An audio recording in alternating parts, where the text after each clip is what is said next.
22해 동안 대기업에서 일했습니다. 평범한 일상이었죠. 매일 같은 시간에 출근해서 같은 시간에 퇴근하는.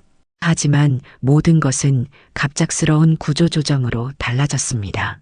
50이 되어 퇴직을 앞두게 된 저에게 미래는 두려움 그 자체였죠. 이제 어떻게 살아가야 하지? 그때 아내 미경이 제안을 했습니다.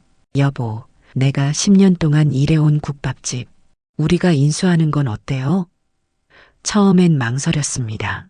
요리라곤 라면밖에 끓일 줄 모르는 제가 국밥집을 운영한다니요.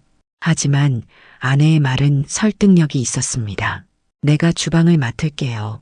당신은 홀만 봐주면 돼요. 우리 함께하면 할 수 있어요. 아내는 동네에서 소문난 맛집 할매국밥의 주방 실장이었습니다. 10년이라는 시간 동안 그곳에서 모든 비법을 배웠죠. 주인 할머니가 건강 문제로 가게를 내놓으셨을 때 아내는 그것을 기회로 봤습니다. 퇴직금과 약간의 대출로 우리는 미경인의 국밥을 시작했습니다. 처음 몇 달은 힘들었습니다. 새벽 4시에 일어나 장을 보고 밤 10시까지 가게를 지켰죠. 아내는 국밥 맛을 더 깊게 만들기 위해 끊임없이 연구했고 저는 손님들에게 최상의 서비스를 제공하려 노력했습니다. 조금씩 단골이 생기기 시작했어요. 특히 아내의 특제 육개장은 입소문이 나서 먼 곳에서도 찾아오는 손님들이 생겼습니다. 반년이 지났을 무렵 우연한 기회로 지역 방송에 출연하게 되었습니다. 숨은 맛집을 찾아서라는 프로그램이었죠. 방송 다음 날부터 가게 앞에는 긴 줄이 늘어섰습니다. 주문이 밀려 손님들이 1시간씩 기다리는 일도 다반사였죠. 아내의 눈빛에서 자부심이 느껴졌습니다. 우리가 해냈어요, 여보. 성공의 기세를 몰아 우리는 2년 만에 2호점을 열었습니다. 2호점의 성공에 이어 3호점까지. 그렇게 미경인의 국밥은 지역을 넘어 전국적인 프랜차이즈로 성장하기 시작했습니다. 저는 본사 운영을, 아내는 레시피 개발과 각 매장 관리를 맡았죠. 이제 우리는 주방 앞에 서 있는 부부가 아니라 사무실에서 사업을 운영하는 대표가 되었습니다. 텔레비전에서는 우리를 인생 이모작의 성공 사례로 소개했습니다. 잡지에서는 인터뷰를 요청했고 심지어 창업 강연 요청도 받았죠. 아내는 그런 관심을 즐기는 듯 했습니다. 카메라 앞에서 자신감 넘치는 모습으로 국밥 비법을 설명하는 아내를 보며 자랑스러웠습니다. 매장이 30개를 넘어갈 즈음 본사 인력 확충이 필요해졌습니다. 특히 매장 관리와 품질 유지를 위한 전문 인력이 절실했죠. 그래서 우리는 대형 외식 기업에서 경력을 쌓은 정우를 영입했습니다. 35살의 젊고 야심찬 청년이었죠. 첫 만남에서 그는 깊은 인상을 남겼습니다. 대표님의 성공 스토리는 외식업계의 전설입니다. 함께 일하게 되어 영광입니다. 정우는 기대 이상이었습니다. 체계적인 매장 관리 시스템을 도입하고 직원 교육 프로그램을 개발했죠. 매출은 더욱 상승했고 본사의 효율성도 높아졌습니다. 아내는 정우와 함께 전국 매장 점검을 다니기 시작했어요. 때로는 이틀, 사흘씩 지방 출장을 가기도 했습니다. 그때까지만 해도 저는 아무것도 몰랐습니다. 우리 부부의 삶이 얼마나 큰 전환점을 앞두고 있는지, 그 성공의 이면에 어떤 그림자가 드리워져 있는지 전혀 알지 못했죠. 그저 우리의 성공이 영원할 것이라 믿었습니다. 하지만 인생은 결코 예상대로 흘러가지 않더군요.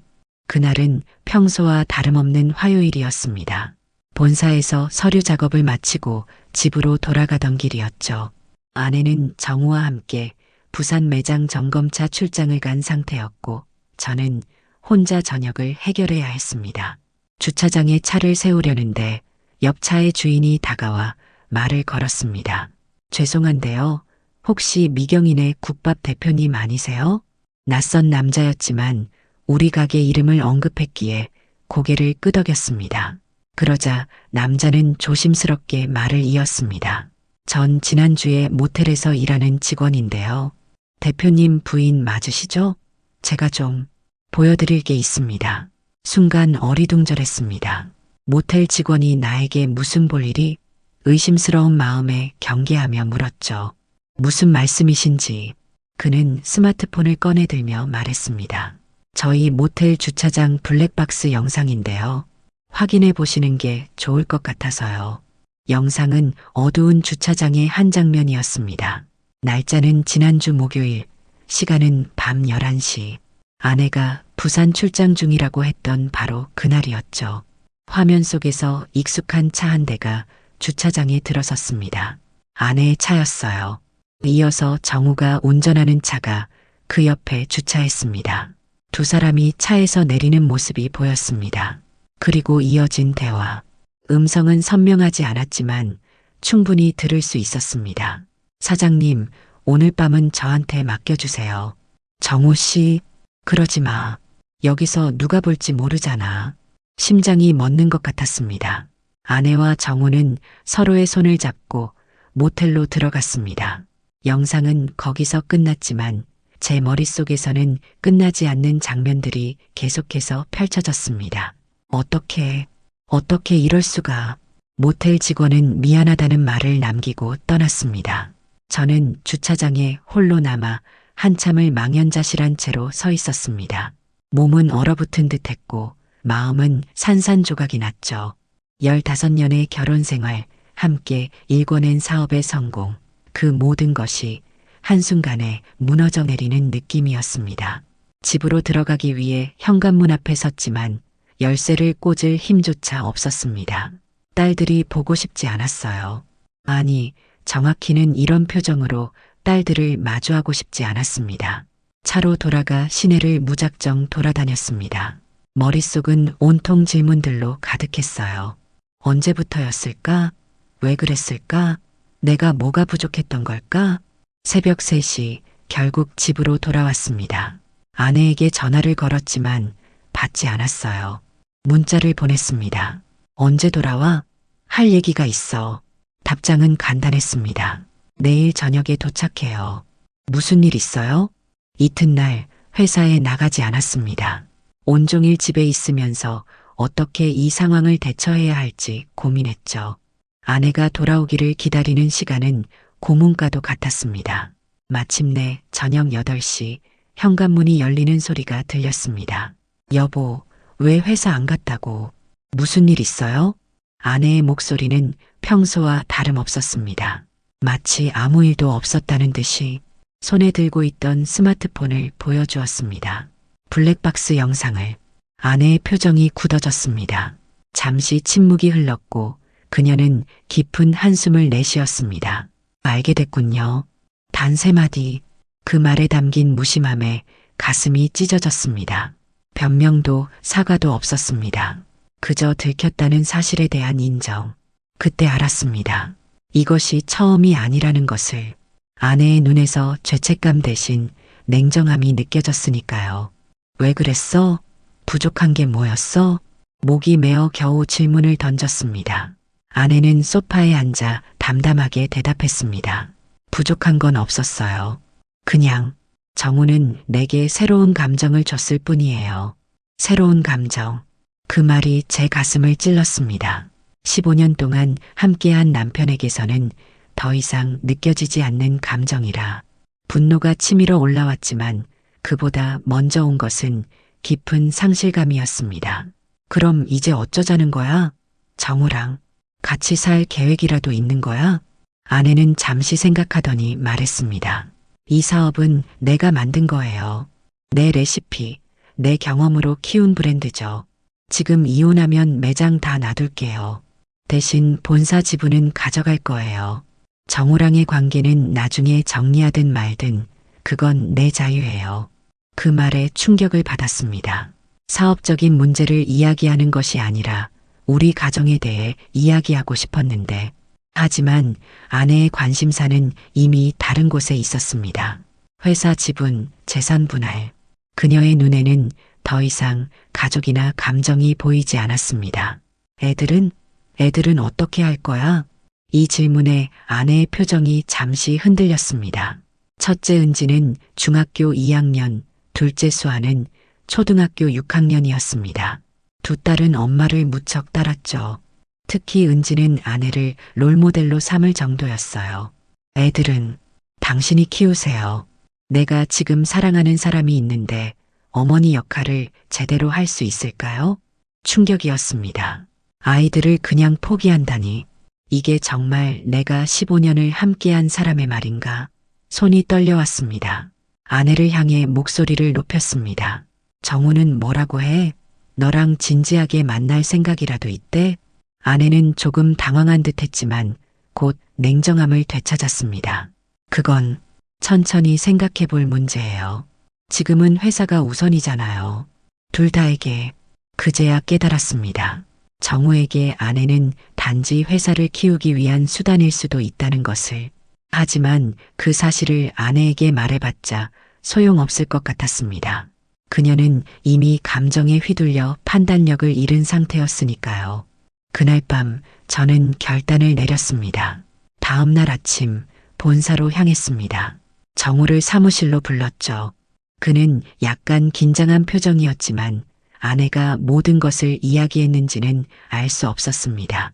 정우 씨, 자네 해고야. 단호하게 말했습니다. 정우의 눈이 커졌습니다.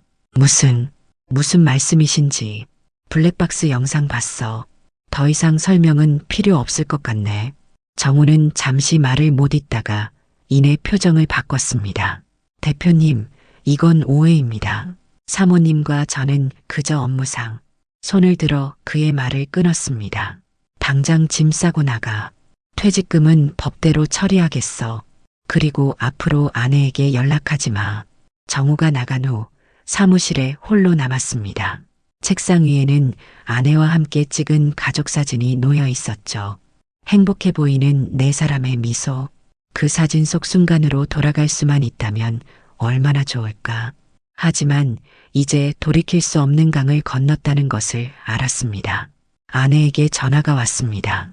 화가 난 목소리였어요. 당신이 어떻게 정우를 자를 수 있어요? 내 동의도 없이? 회사 공동대표가 직원과 부적절한 관계를 맺었어. 당연한 조치야. 그래요? 그럼 난 변호사를 만나볼게요. 이혼과 함께 전화가 끊겼습니다. 그렇게 우리의 결혼 생활은 막을 내리게 되었습니다. 상간 소송을 고민했지만 그러면 아이들이 더 큰 상처를 입을 것 같아 포기했습니다. 그저 빨리 끝내고 새 출발하는 것이 모두에게 좋을 것 같았습니다. 이혼 절차는 생각보다 빨리 진행되었습니다. 아내는 원하는 대로 본사 지분 40%를 가져갔고 저는 매장 운영권과 60% 지분을 갖게 되었습니다. 재산 분할은 의외로 순조롭게 진행되었지만 감정의 상처는 쉽게 아물지 않았습니다. 가장 큰 충격을 받은 건 아이들이었습니다. 특히 중학생인 은지는 어머니의 배신에 깊은 상처를 받았습니다. 엄마가 집을 나간 첫날 밤 은지는 방문을 잠그고 나오지 않았습니다. 문 밖에서 흐느끼는 소리만 들려왔죠. 수아는 혼란스러워했습니다. 12살 아이에게 엄마가 다른 남자를 만나서 우리와 살기 싫대라고 어떻게 설명할 수 있을까요? 아빠, 엄마 언제 돌아와요? 수아의 물음에 답하기가 너무 어려웠습니다. 진실을 말하자니 아이에게 상처를 줄 것 같고 거짓말을 하자니 언젠가는 알게 될 텐데 결국 엄마는 당분간 회사 일로 바빠서 따로 지내게 됐어라고 얼버무렸습니다. 은지는 더 이상 학교에 가려 하지 않았습니다. 친구들이 물어볼까봐 두렵다고 했죠. 상담 선생님을 찾아가 도움을 청했습니다. 갑작스러운 가정환경 변화로 아이가 충격을 받았네요. 시간이 필요합니다. 선생님의 말씀대로 기다리는 수밖에 없었습니다.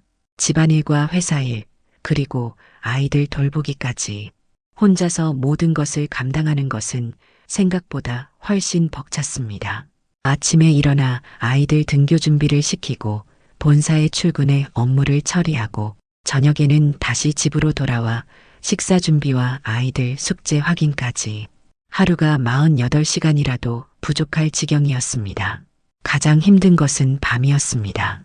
아이들이 잠든 후 텅 빈 침실에 홀로 남겨질 때 그 고독감은 말로 표현할 수 없이 컸습니다. 옆자리의 빈자리가 너무나 크게 느껴졌습니다. 가끔은 울음이 터져 나왔습니다. 남자답지 못하다고 생각할지 모르지만 15년의 세월이 한순간에 무너진 상실감은 감당하기 어려웠습니다. 아내와는 회사 일로만 연락했습니다. 그마저도 이메일이나 변호사를 통해서만. 처음 몇 달간은 정우와 함께 도시 외곽에 살고 있다는 소식을 들었습니다. 아이들에게는 한 번도 연락하지 않았죠.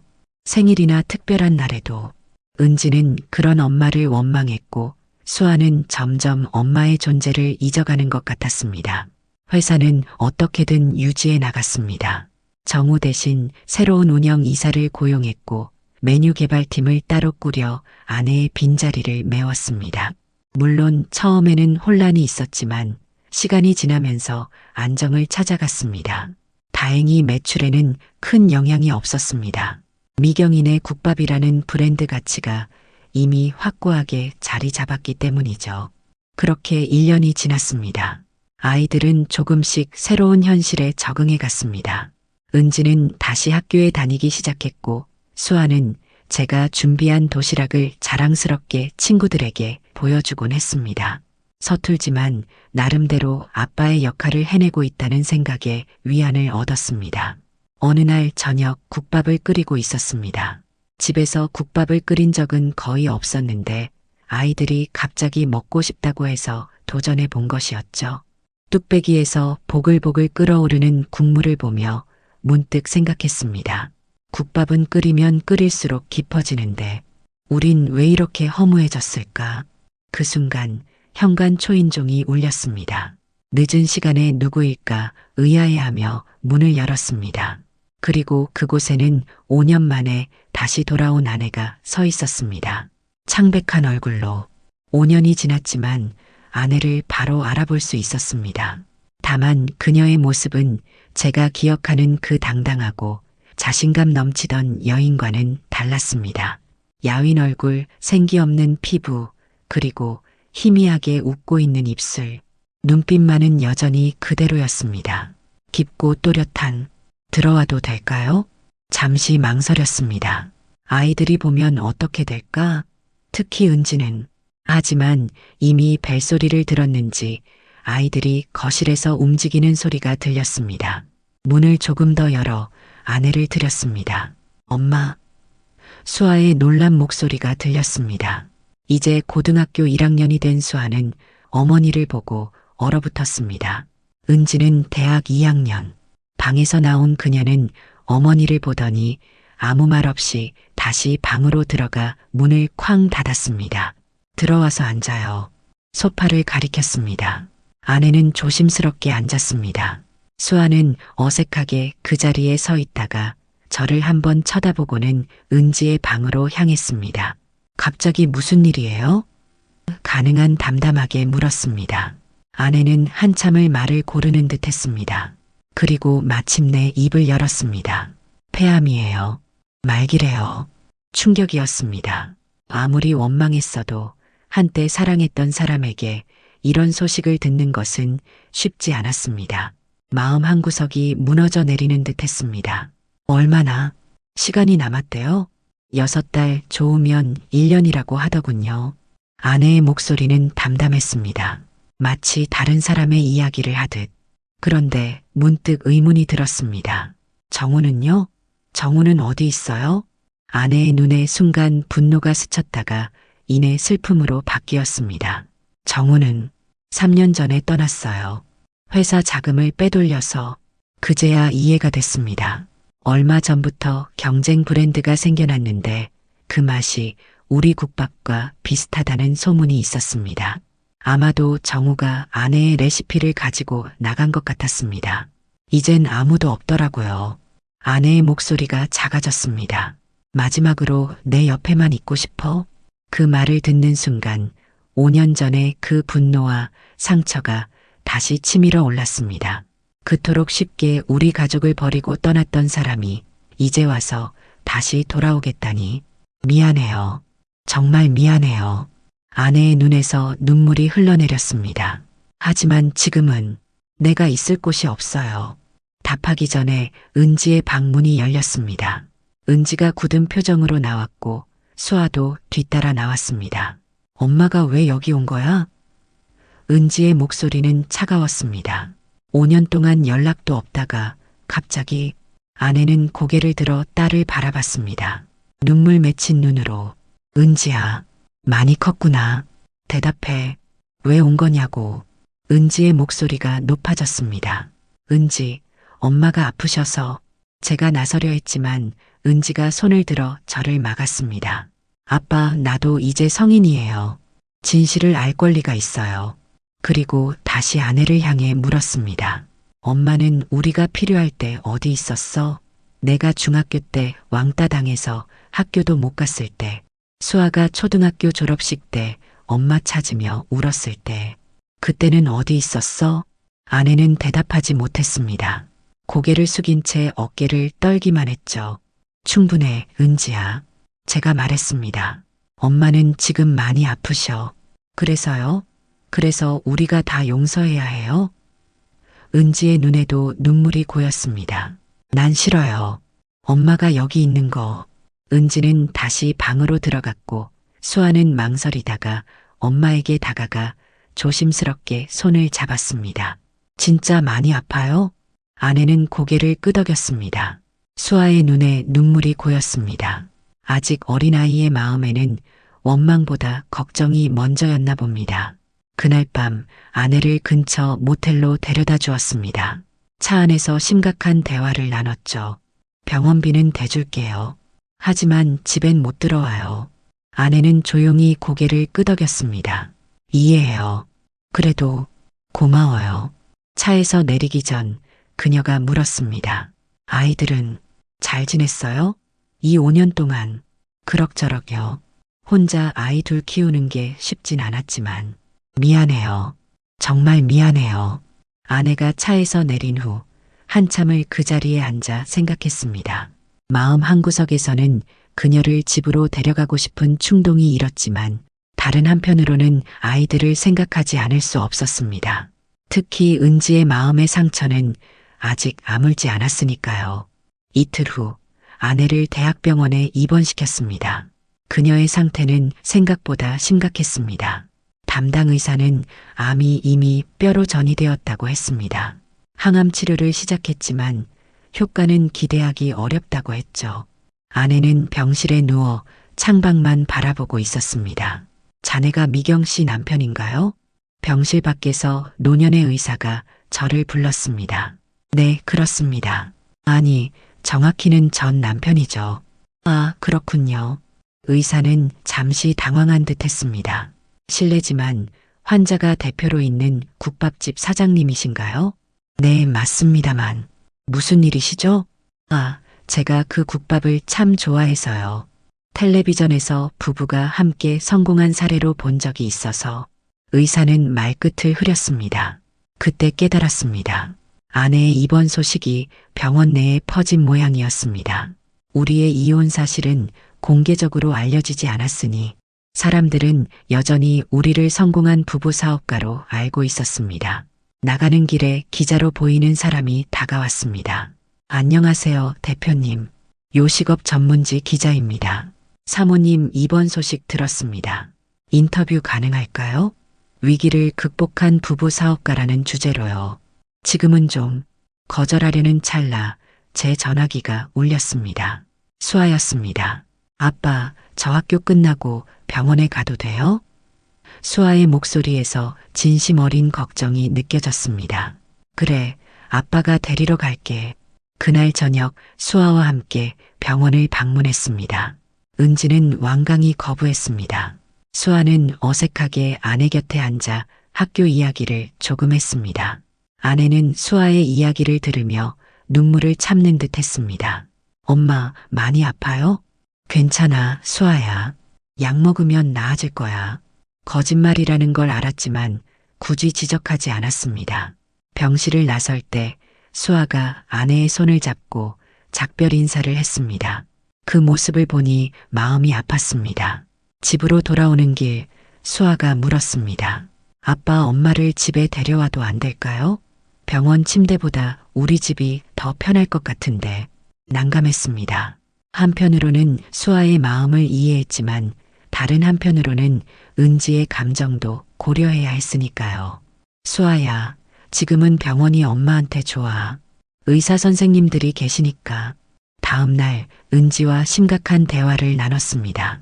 은지야, 내 동생이 엄마를 집에 모시고 싶어 해. 은지의 표정이 굳어졌습니다. 아빠, 제발. 엄마가 우리를 어떻게 버렸는지 기억나요? 자기가 사랑하는 남자랑 살겠다고 우리한테 연락도 없이 5년이나 떠났어요. 알아.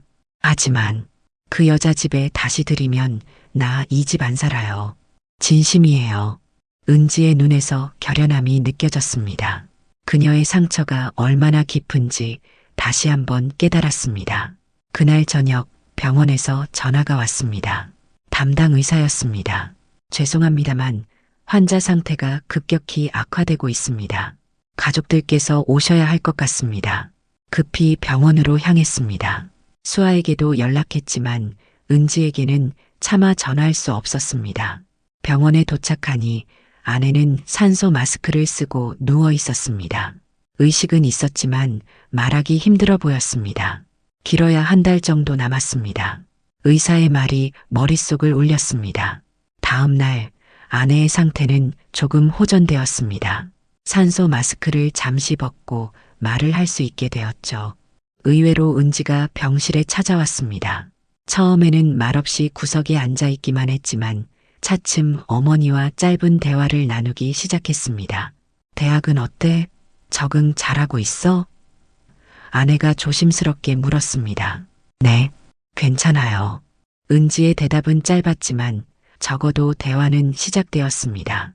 수아는 매일 학교가 끝나면 곧장 병원으로 왔습니다. 숙제를 병실에서 하기도 하고 때로는 아내에게 책을 읽어주기도 했습니다.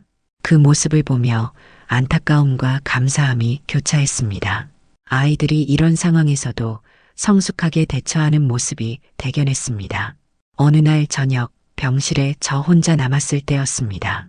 아내가 힘겹게 손을 내밀어 제 손을 잡았습니다. 할 말이 있어요. 의자를 가까이 당겨 앉았습니다.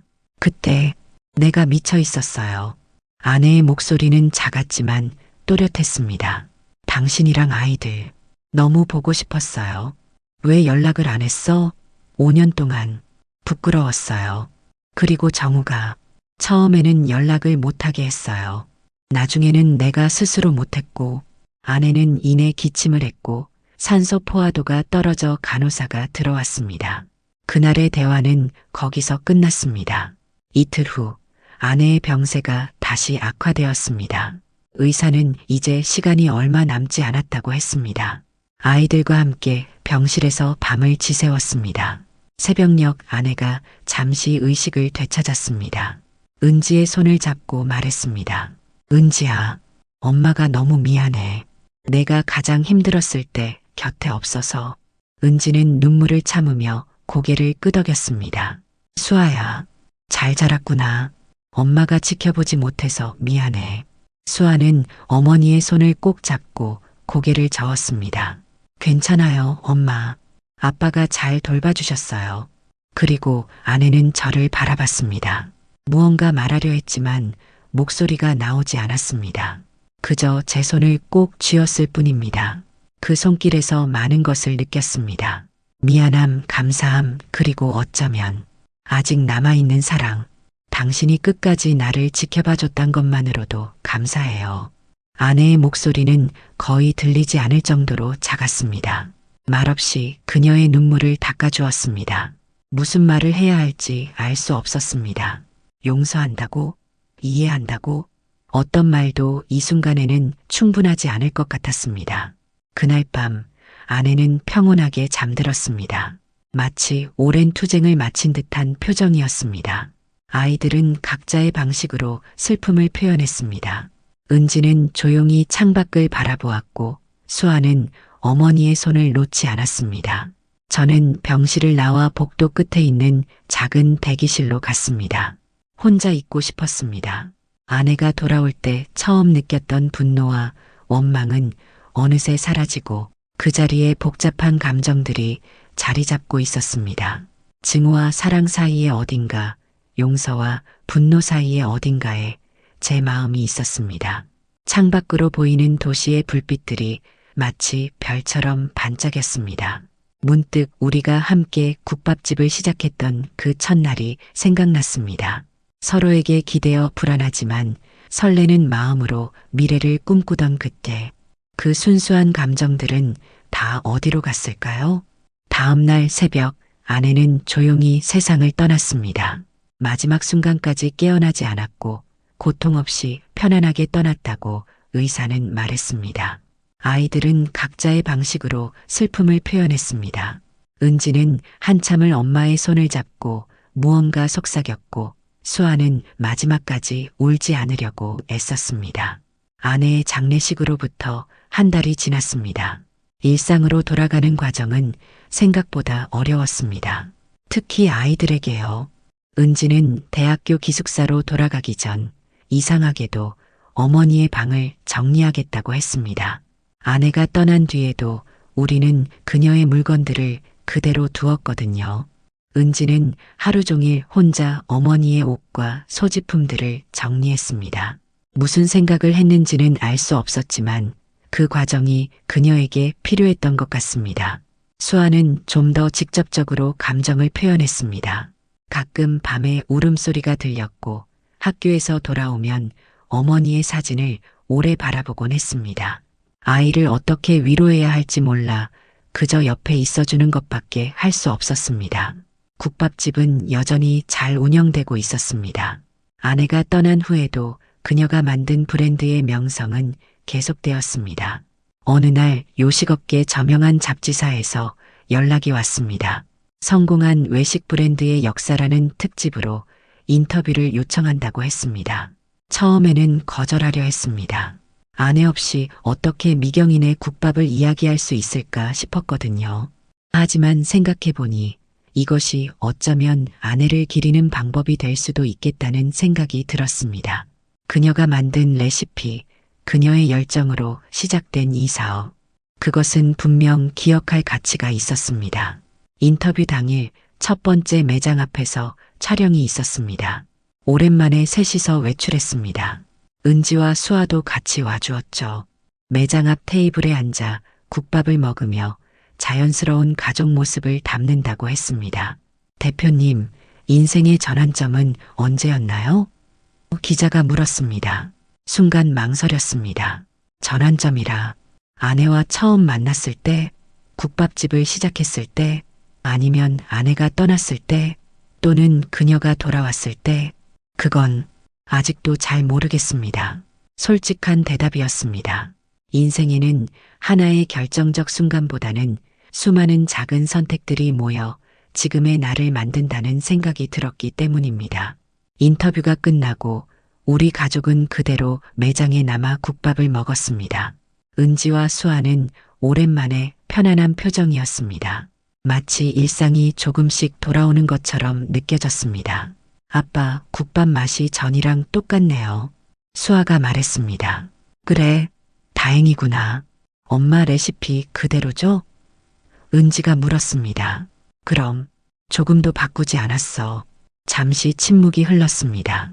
세 사람 모두 같은 생각을 하고 있는 듯 했습니다. 이곳에 없는 한 사람에 대한 생각. 아빠, 은지가 조심스럽게 입을 열었습니다. 엄마를 용서하셨어요? 심장이 쿵 내려앉는 느낌이었습니다. 이 질문을 스스로에게도 여러 번 던져봤지만 명확한 답을 찾지 못했습니다. 글쎄, 용서라기보다는 이해하려고 노력했던 것 같아. 저는 은지가 잠시 망설이다 말을 이었습니다. 아직 잘 모르겠어요. 용서할 수 있을지. 하지만 미워하지는 않기로 했어요. 수아는 국밥 그릇을 바라보며 조용히 말했습니다. 전 그냥 엄마가 행복했으면 좋겠어요. 하늘에서. 세 사람은 다시 침묵 속에 각자의 생각에 잠겼습니다. 창밖으로 노을이 지고 있었습니다. 붉은 빛이 도시를 물들이고 있었죠. 어딘가에서 유자 아이돌 노래가 흘러나왔습니다. 아내가 좋아하던 곡이었습니다. 그날 밤 집으로 돌아와 아이들이 잠든 후 베란다에 나가 밤하늘을 바라봤습니다. 당신은 행복했나요? 별을 보며 속으로 물었습니다. 대답은 없었습니다. 하지만 그것도 괜찮았습니다. 어쩌면 인생의 모든 질문에 답이 있는 건 아닐 테니까요. 다음 날 아침 평소처럼 일찍 일어나 국밥집으로 향했습니다. 가게 문을 열기 전 잠시 간판을 올려다봤습니다. 미경인의 국밥. 그 이름은 여전히 그곳에 있었고 앞으로도 계속 그럴 것입니다. 사람은 떠나도 그 사람이 남긴 것들은 계속 남아 우리와 함께 하니까요. 문을 열고 가게 안으로 들어섰습니다. 새로운 하루가 시작되고 있었습니다. 당신이라면 어떻게 했을까요?